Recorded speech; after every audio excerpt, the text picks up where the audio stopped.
Hello, my name is Pavel, and I'm today with Dave Morris. We are talking about our inspirations in writing game books, and we are doing it because at this moment there is a game fund crowdfunding campaign for our book, Whispers Beyond the Stars.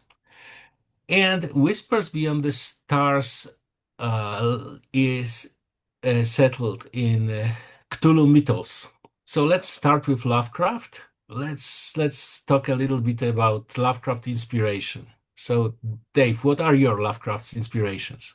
Well, as I said, back when I was a teenager, Lovecraft was just hitting the paperback market in Britain. So I ended up, as teenagers tend to obsess, or certainly I did, I pretty much read everything um, indiscriminately. It was only much later I realized that Lovecraft was going through a development of the concepts that effectively became cosmic horror, a different, trying to create a new type of horror, um, which I think people often criticize Lovecraft's style, and it is, it's very much based on the kind of stuff that he read as a kid, which was, I think, his grandfather's library. So he's very much rooted in a kind of 1700s or early 1800s kind of prose style, which can get in the way, I think, of some very fresh and interesting concepts um, that he was developing. His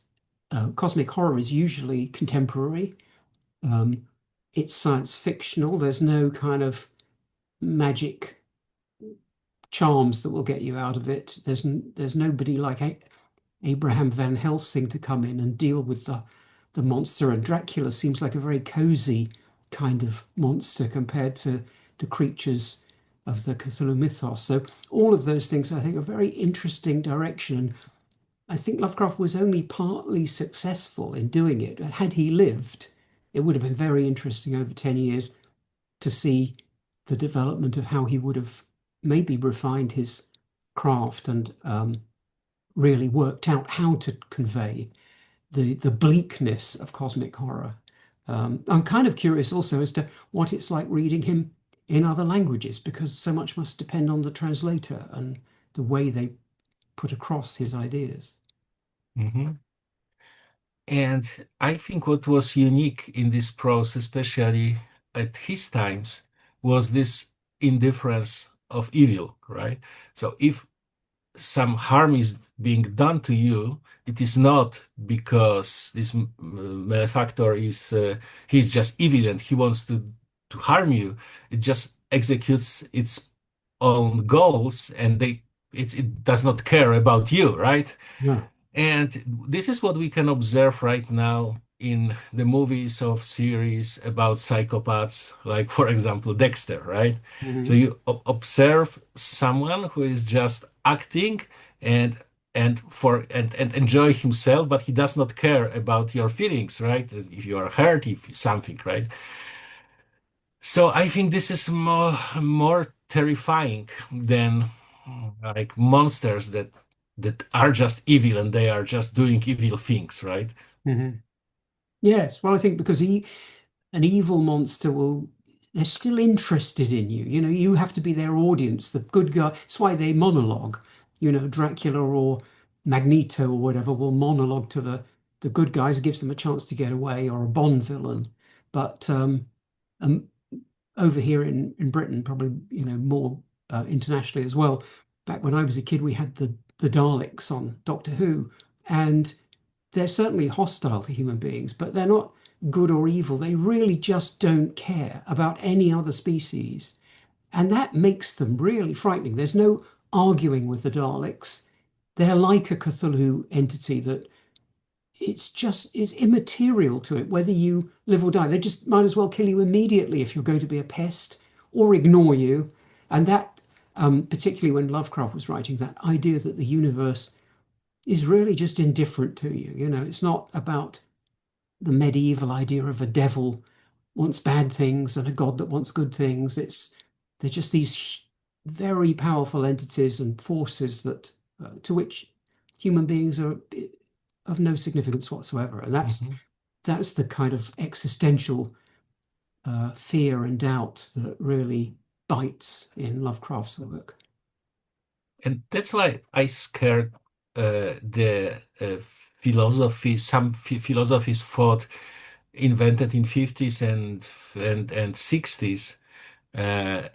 With it, you may read in such book that there is no wrong and right, right? But obviously, from human perspective, there is a wrong and Yeah, right, and this is objective, right? And yeah, this is part of our life. So if some philosopher is saying that there is no wrong and right, it means that he will accept doing very bad things to you yeah. because of this ideology, right? Of kind of philosophy. It's curious that that philosophy is used. I mean, we're slightly digressing, but I mean, there's no objective test for what's right and wrong. I have my, I'm sure, like you, I've got very strong moral code, but I don't think the universe shares it. I just happen to have it myself, and I believe that, some people do very bad things and some people do very good things. But we would also, anyone would accept that concepts like beauty are human concepts. They're not contained in the universe. We see something, we think it's beautiful. It might not be beautiful to a bee or to a horse, but it is to a human being. And nobody thinks that means beauty means nothing. We know that we value these human concepts. The universe we live in is the universe of the human mind. So these things are just as valid. Alan Moore, I think he said, somebody said, "Do you believe in fairies?" He said, "Well, I don't believe in like they're fluttering around at the bottom of the garden. I believe that they're real in the sense that the concepts in our mind are real." But you say that's quite real enough. That is still real. So these things, and horror, for example, is again a subjective feeling. It's not a thing. A thing is not objectively horrific. It's horrific because of the effect it has on a person. But again, if you're frightened, you're frightened. So these things are real and make a difference. Yeah. And this we wanted to catch and we want to give this feeling to Whispers Beyond the Stars, right? That there is something inhuman, something cold, something indifferent, and this affects us, right? Yeah. And this is really terrifying.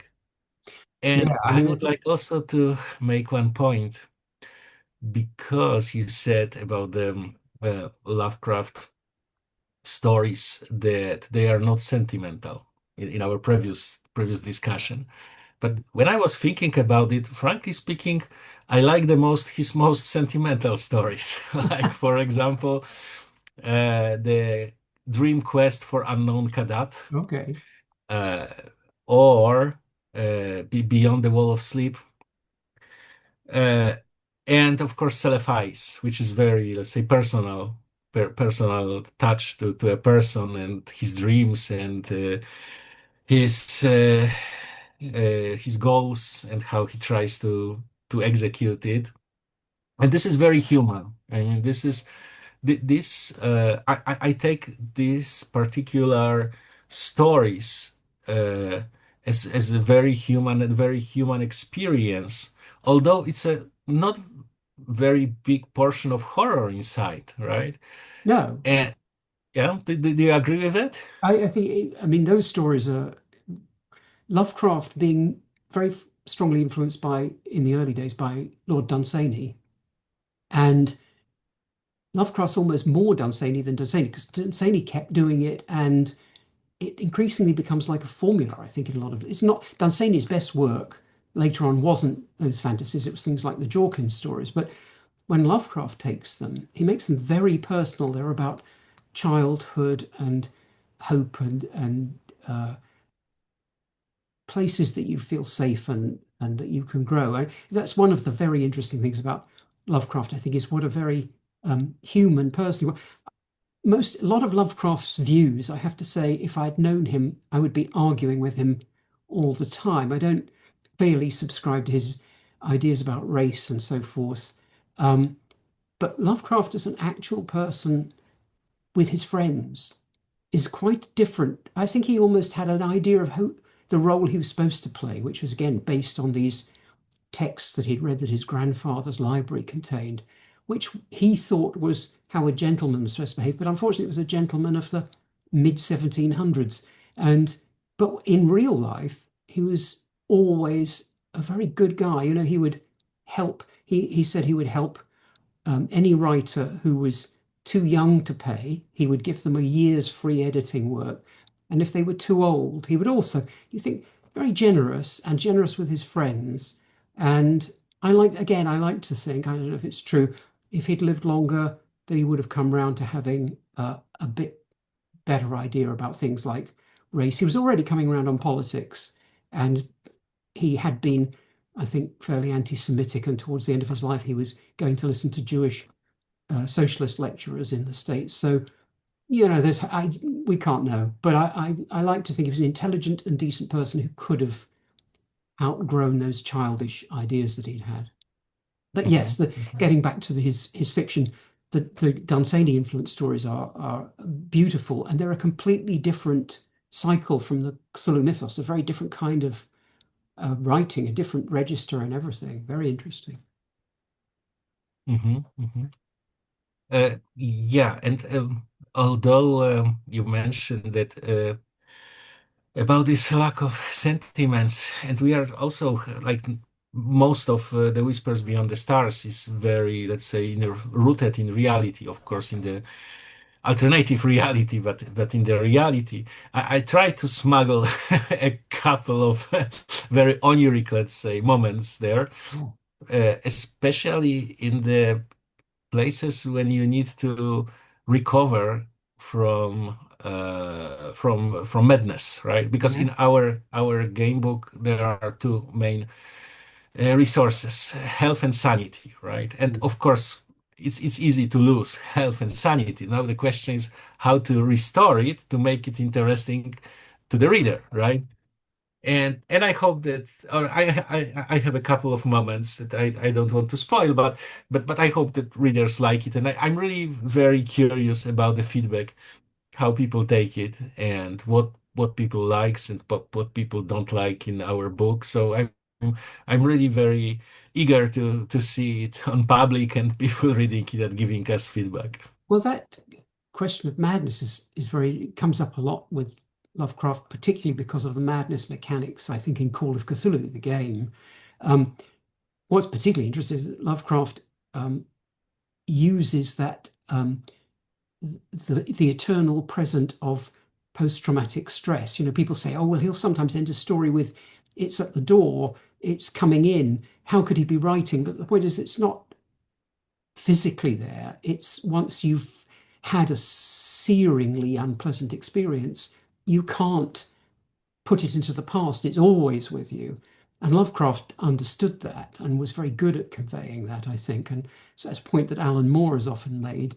And also that um, that unease um, that he creates, I think he would have been very interested by the modern world because there's this technique being used now by despots and political parties to destroy the very idea that there is any truth by swamping the narrative with lots of challenges. Is the earth flat? And there was some guy I was talking to on Facebook who was a comic book artist, but he decided that he'd figured out what Einstein got wrong. And it was like, yeah, literally. I mean, I did a physics degree and I wouldn't say, I know like Socrates what I don't know. But this was a guy with no education of that kind at all, but he decided he'd figured out all of physics. And I think we've reached that point where people have, I find it terrifying. People have lost the plot as far as that there is objective truth.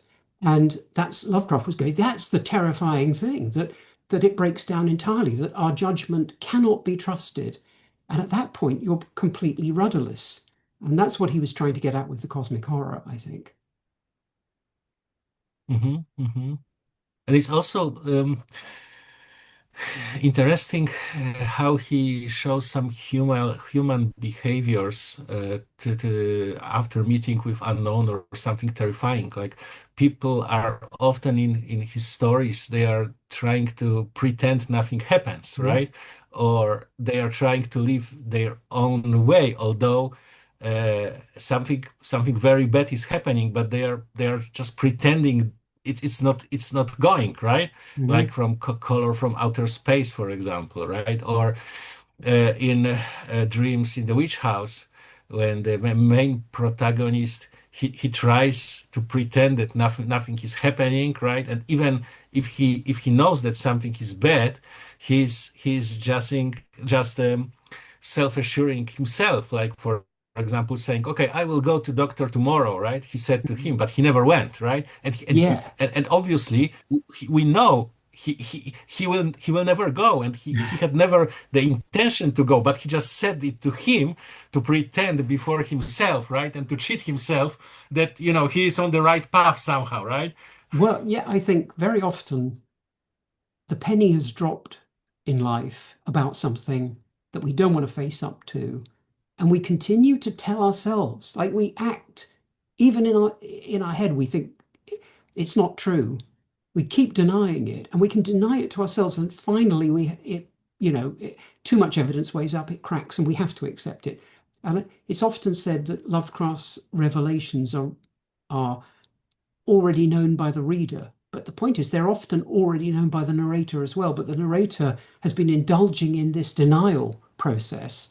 So, Lovecraft expected the reader to be ahead of the character and almost be annoyed with the character at not having caught up, which is a great way to ensure that you get suspension of disbelief. Because we might think, he just said, "Oh my God, I saw this monster and it was terrifying." We'd go, "Oh yeah, pull the other one." But if the character goes, "This thing happened," and we go, "Well, that's terrifying," and he goes, "Yeah, no, it wasn't anything really, though. Wakely was really there in the room." We go, "No, he's not. It's a monster with a head of wax. What are you talking about? Wakely's brain is in a cylinder on on the shelf." But the Lovecraft knows that we know that, and he also knows that the narrator kind of knows it, but just can't face it, just can't face that truth, which is a very clever way of balancing everybody's expectations in the story, I think. Yeah. So let's talk a little bit about other authors or other movies. What other sources inspired you writing Whispers Beyond the Stars? Well, I think the major one for me, probably as a kind of seminal thing, was when I was a child. There used to be a BBC TV show called Out of the Unknown, which they often would take stories by famous science fiction or horror authors, usually science fiction, but they would adapt those into one-off dramas. Um, Bob Silverberg, Asimov, John Brunner, Wyndham, people like that. And I remember seeing these when I was quite young and being fascinated by them because they were often very bleak and scary. Not scary because they were trying to do, jump cuts and that kind of stuff. They were scary just because they made you face up to that bleakness of the universe. And as a kid, I was thinking, this is because we're used to being in a safe space, as kids, but well, we should be. And suddenly to realize that the adult world is really daunting, and you can't rely on anybody else, to whisk you out of danger like your parents. Um, and Out of the Unknown would have every week really quite terrifying stuff. I never admitted to my parents how terrifying it was because I didn't want them to stop me watching it. But the nearest modern equivalent of the quality of science fiction that they did would be something like Black Mirror, where you've got a lot of social science fiction and things that aren't just simply a plot driven. That there's something about like all the best science fiction, that there's something about what happens to the character that's what really matters in the story. And that, I think, completely shaped all of my tastes in science fiction from from the age of 7 or 8 onwards. And in fact, it's one of the Mhm. things I think we tried to do. I hopefully succeeded in Whispers Beyond the Stars, of finding moments that aren't like usual horror, that aren't. It's easy for a writer to say, "Oh, I'll use pull one of the tricks off the shelf for scaring an audience," but to have something happen, just a phenomenon that you come across that's maybe half explained, or as you say, a little bit dreamlike, and when you realize what's happened, that's terrifying. I think, that's a great goal for a writer to scare the reader or the audience without doing the theatrics of scaring them, but just presenting something that is in itself a terrifying scenario. So that's it essential for the un, unsentimental cosmic horror that the if you try to push it, it's going to look like a Dracula movie, and that's completely the wrong kind of horror. Hmm. Hmm. And when I was 14 and 15, it was 80s in Poland, so it was still the communism time. Mhm. And in Poland, in science fiction, especially trendy was social science fiction because there was a lot of the, let's say, anti-system threats in disguise. Because we saw many things in this totalitarian system on our own eyes, but we couldn't describe it, right? Because there was a censorship and you couldn't openly criticize the current system, right? So a Mhm. lot of people were just writing the science fiction to critique the system from these guys. But after years, it occurred it didn't get old because there was a real mechanism and real human behaviors. And if these books are still good if you read it right now because although all the situation changed, right? And right now you can read it as a regular good science fiction with this topic in this topic future, right? Uh, and there was many Polish authors that I'm not sure if they were translated to English because for sure everyone knows Stanisław Lem, right? Mhm. Because he was most famous. But there were some persons like Janusz Zajdel, for example, Mhm. who wrote a lot of great social science fiction. And then there is also the modern author, a little bit older than me, Jacek Dukaj, who is absolutely stunning. And he's New Lem, but I believe only one short story was translated to English. And this is because his prose is very difficult, even in Mhm. Polish. And I can imagine that translating it, it may be very, very difficult and it makes a lot of problems. But just to make story short, I think that I had a good connection and a good understanding of this social science fiction and this topic stories. And also, I wanted to put a little bit on it to Whispers Beyond the Stars. Mhm. Because when you read Whispers Beyond the Stars, at the very point of view, when you look at it for the first time, everything is fine, right? People living, people cope, right? People deal with the reality. But if you really think about it, you can really see that there is a lot of things that cannot work in this society. And maybe we don't openly show it, but we show some signs. And, good reader can really understand that there is something wrong there and he can think about it. What can be wrong in this setup? Yeah, yeah. I was going to say while you were saying this, because I know Polish movie directors much better than I know Polish authors.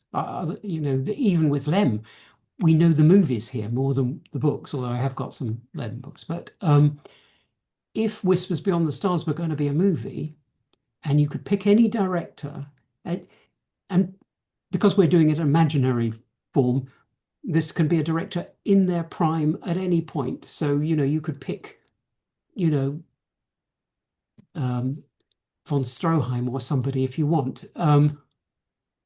Who would you pick to direct? Mm, this is a good question.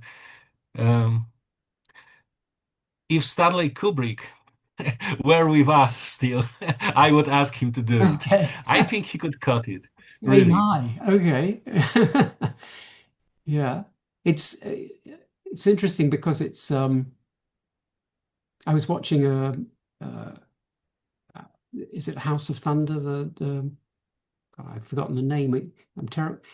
The Catherine Bigelow movie that came out recently, House of Dynamite, um, which is about the nuclear war possibly happening, and the way she's covering a whole bunch of different stories, threads that connect together.